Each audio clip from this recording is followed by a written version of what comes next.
Subscribe करें। अक्सर हमने अपने आसपास ऐसे बहुत से लोगों को देखा होगा जो दूसरों से कम हुनरमंद होते हैं। दूसरे लोगों के मुकाबले उनमें कम टैलेंट होता है, लेकिन फिर भी वो उन लोगों से ज्यादा कामयाब हो जाते हैं। तो ऐसा क्यों होता है? क्या उनकी किस्मत अच्छी थी या फिर ऊपर वाले ने उनका साथ दिया? इस चीज के पीछे क्या कारण हो सकता है, जरा सोचिए। इसके पीछे सबसे मुख्य कारण आलस्य होता है।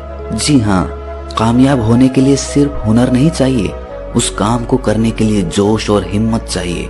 अगर आप में जोश और हिम्मत की जगह पर आलस्य है तो आप में कितना भी हुनर हो, वो हुनर किसी काम का नहीं रह जाता। जैसे दीमक एक पेड़ को अंदर से खोखला कर देती है। बाहर से तो पेड़ वैसे का वैसा दिखता है, लेकिन अंदर से वो पेड़ खोखला हो चुका होता है। उसी तरह आलस्य आदमी को अंदर से खोखला बना देता है। उसका जोश, उसकी स्फूर्ति अंदर से मर चुकी होती है। चाहे बाहर से वो आदमी स्वस्थ नजर आए, लेकिन अंदर से आलस्य ने उस दीमक की तरह उस आदमी के शरीर को अंदर से खोखला कर दिया होता है। आज की जो कहानी मैं आपको सुनाने वाला हूँ, उसमें आपको आलस्य के कुछ मुख्य कारण पता चलेंगे और साथ ही आपको आलस्य को हटाने के लिए कुछ यौगिक उपाय बताए जाएंगे। इससे पहले कि आप इस कहानी में खो जाएं, इस चैनल को सब्सक्राइब जरूर कर लें। तो चलिए कहानी शुरू करते हैं। एक बार की बात है, एक आलसी आदमी बुद्ध के पास आकर कहता है कि हे बुद्ध, मैं अपने आप से बहुत परेशान हूँ। मैं बहुत ही आलसी आदमी हूँ, इसीलिए सब लोग मुझे ताने देते रहते हैं। क्या आपके पास कोई ऐसा मार्ग है जिससे मेरा आलस्य दूर हो सके? ये सुनकर बुद्ध ने कहा कि तुम्हें कैसे पता कि तुम आलसी आदमी हो? इस बात का उत्तर देते हुए वो आदमी बोला कि हे बुद्ध, सब लोग मुझसे कहते रहते हैं कि तू बहुत आलसी आदमी है, तुझसे कोई काम ठीक से नहीं होता, तू हर काम को टालता रहता है और भी ना जाने क्या क्या बातें कहते रहते हैं। यहाँ तक कि मेरे परिवार के लोग भी मुझे आलसी आदमी कहकर पुकारते हैं। ये सुनकर बुद्ध उस आदमी से पूछते हैं कि तुम्हारे पास आलसी होने का कोई प्रमाण है? क्या तुम ये सिद्ध कर सकते हो कि तुम एक आलसी आदमी हो?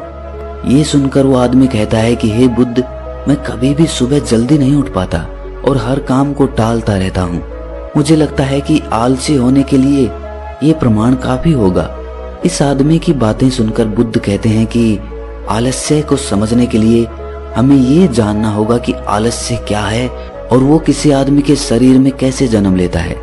अगर कोई आदमी किसी काम में पूरा मन नहीं लगा पा रहा, उसमें उस काम के प्रति जोश नहीं है, उत्साह नहीं है, तो उसका कारण आलस्य होता है। आलस्य जोश और उत्साह का विपरीत होता है। इसे समझने के लिए हमें ये जानना अति आवश्यक है कि आलस्य आदमी के शरीर में दो स्तर पर जन्म लेता है, शारीरिक स्तर और मानसिक स्तर। ये कहते हुए बुद्ध ने उसे समझाना शुरू किया कि सबसे पहले शारीरिक स्तर पे आलस्य को समझते हैं। इसके बाद बुद्ध ने अपने धम्म के भिक्षुओं की तरफ इशारा करते हुए कहा कि तुम जरा गौर से इन भिक्षुओं का चलना, उठना, बैठना और लेटना देखो। इन भिक्षुओं के चलने में एक तालमेल होता है, एक लय होती है, एक आनंद होता है। और जब ये बैठने की मुद्रा में होते हैं तो इनकी रीढ़ की हड्डी सीधी होती है और गर्दन थोड़ी सी उठी हुई होती है। और वहीं पर जब ये लेटते हैं तो इनका पूरा शरीर एकदम शांत और स्थिर होता है। और वहीं जब एक आलसी आदमी चलता है तो वो एकदम झुका हुआ, थका थका और बिना आनंद के चल रहा होता है।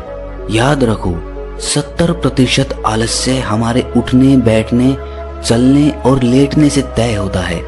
अगर हम अपनी इन अवस्थाओं को समझ लेते हैं और होशपूर्वक चलने, उठने और बैठने का अभ्यास करते हैं, प्रयत्न करते हैं, तो हमारा 70% आलस्य दूर हो जाता है। शारीरिक स्तर पर आलस्य का दूसरा मुख्य कारण होता है सही नींद ना लेना। अक्सर हमें पता ही नहीं होता कि हमें कितनी देर सोना है। याद रखो, एक मानव शरीर को सीमित समय की नींद लेनी चाहिए। अगर वो सीमित समय से ज्यादा नींद लेता है तो भी वो आलस्य का शिकार होगा, और अगर वो सीमित समय से कम नींद लेता है तो वो आलस्य का शिकार होता ही है। ये सुनकर वो आदमी बोला कि हे बुद्ध, एक मानव शरीर को कितनी नींद लेनी चाहिए? इसका उत्तर देते हुए बुद्ध ने कहा कि एक मानव शरीर को 6 से 8 घंटे की नींद लेनी चाहिए।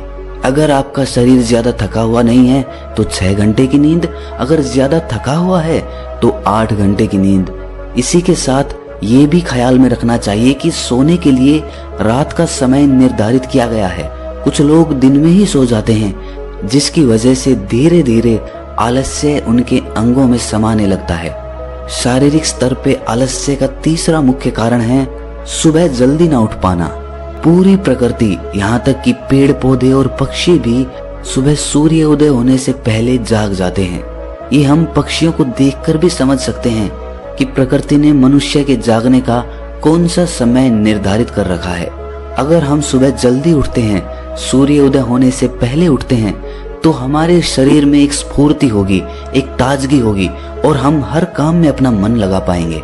ये सुनकर वो आलसी आदमी बोला कि हे बुद्ध, लेकिन मेरा काम ऐसा है जो मैं रात में कर पाता हूँ।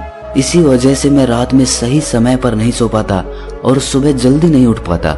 तो जिन लोगों का काम रात में होता है वो सुबह कैसे जल्दी उठ पाएंगे?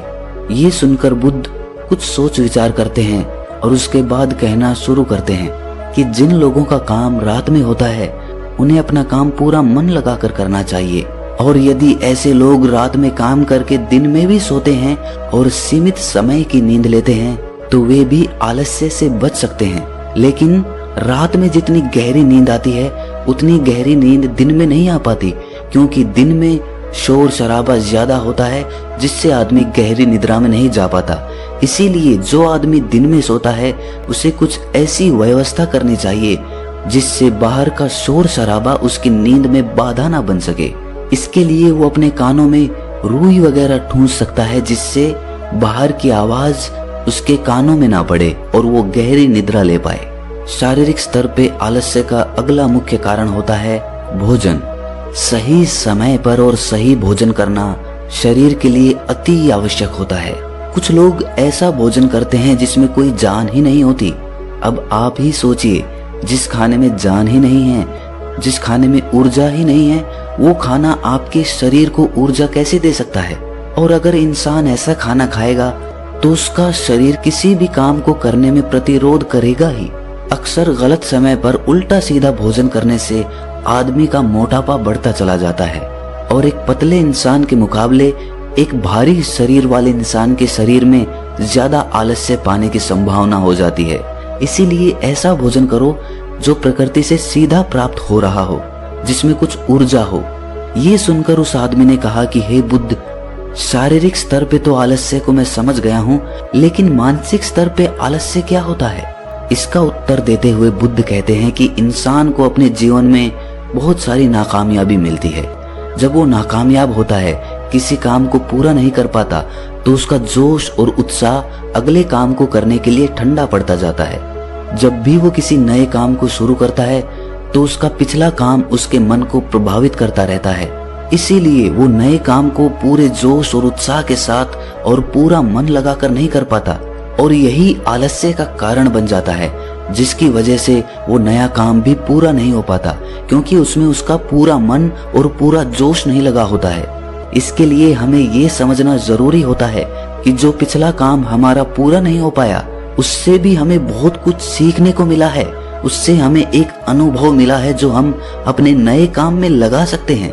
तो पिछले काम के प्रति नकारात्मक नजरिया रखने की बजाय सकारात्मक नजरिया रखेंगे तो आलस्य हमारे मन में नहीं आएगा। मानसिक स्तर पे आलस्य का दूसरा मुख्य कारण होता है लक्ष्य का स्पष्ट ना होना। ये कहकर बुद्ध उस आलसी आदमी से सवाल करते हैं कि मान लो यदि तुम किसी जंगल में फंस गए हो और तुम्हारे पास खाने पीने के लिए कुछ भी नहीं है, तो तुम क्या करोगे? वो आदमी कहता है कि हे बुद्ध, मैं जिंदा रहने के लिए उस जंगल में खाने पीने का सामान ढूंढूंगा। ये सुनकर बुद्ध कहते हैं कि अगर तुम्हें फिर भी खाने पीने का सामान नहीं मिलता तो? इसका जवाब देते हुए वो आदमी कहता है कि हे बुद्ध, तो मैं किसी भी तरह किसी भी कीमत पर उस जंगल से बाहर निकलने का पूरा प्रयास करूंगा। ये सुनकर बुद्ध कहते हैं कि चूंकि वहां पर तुम्हारा लक्ष्य स्पष्ट है, इसीलिए तुम्हारे शरीर में कोई आलस्य नहीं आएगा।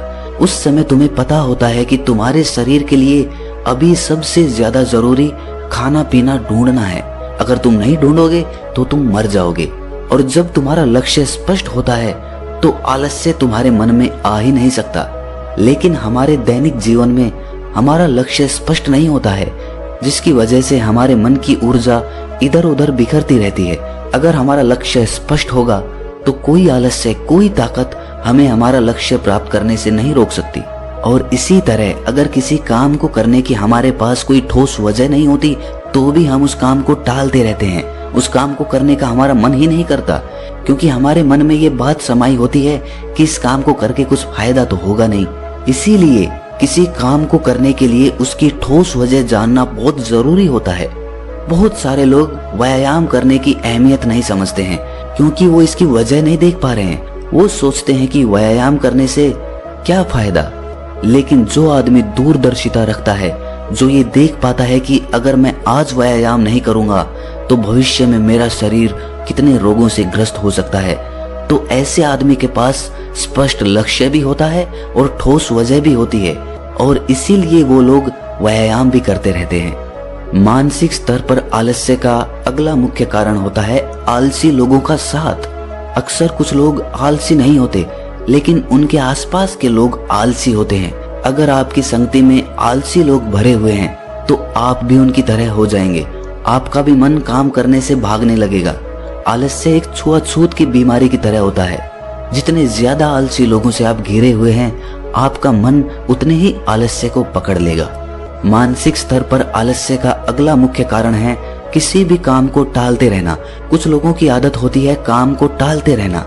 आज का काम कल पर, कल का काम परसों पर। हमें ये महसूस भी नहीं होता कि धीरे धीरे यही हमारी आदत बन जाती है, और ये काम को टालने की आदत धीरे धीरे आपको आलसी बना देती है। इसीलिए किसी भी काम को कल पर मत टालो। और सबसे आखिर में बुद्ध ने कहा कि किसी भी काम को करने के लिए आपके पास उम्मीद होनी चाहिए, उत्साह और जोश होना चाहिए। हर काम को नया काम समझ के करना चाहिए। इसके बाद बुद्ध ने उस आलसी आदमी से कहा कि याद रखना, अगर तुम्हारे पास कोई स्पष्ट लक्ष्य है और उसे करने के लिए तुम्हारे पास कोई ठोस वजह भी है, तो दुनिया की कोई ताकत तुम्हें वो काम करने से नहीं रोक सकती। दोस्तों, जीवन में अगर कुछ हासिल करना है तो हमारे पास सिर्फ आज का ही समय है। ये मत सोचो कि कल आएगा। ये मानकर चलो कि हमें जीने के लिए सिर्फ ये 24 घंटे मिले हैं। इन 24 घंटों में मरने से पहले मैं क्या कर सकता हूँ, ये समझ लीजिए कि एक एक सेकंड मिलकर एक मिनट बनता है, और एक एक मिनट मिलकर एक घंटा बनता है, और घंटे दर घंटे एक पूरा दिन बनता है। तो हमारे लिए सबसे ज्यादा जरूरी वो सेकंड है जिनसे पूरा दिन बना हुआ है।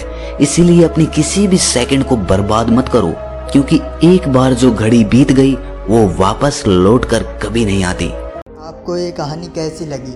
आपको कहानी अच्छी लगी है तो कमेंट सेक्शन में हमें बताएं। चैनल को सब्सक्राइब कर दें।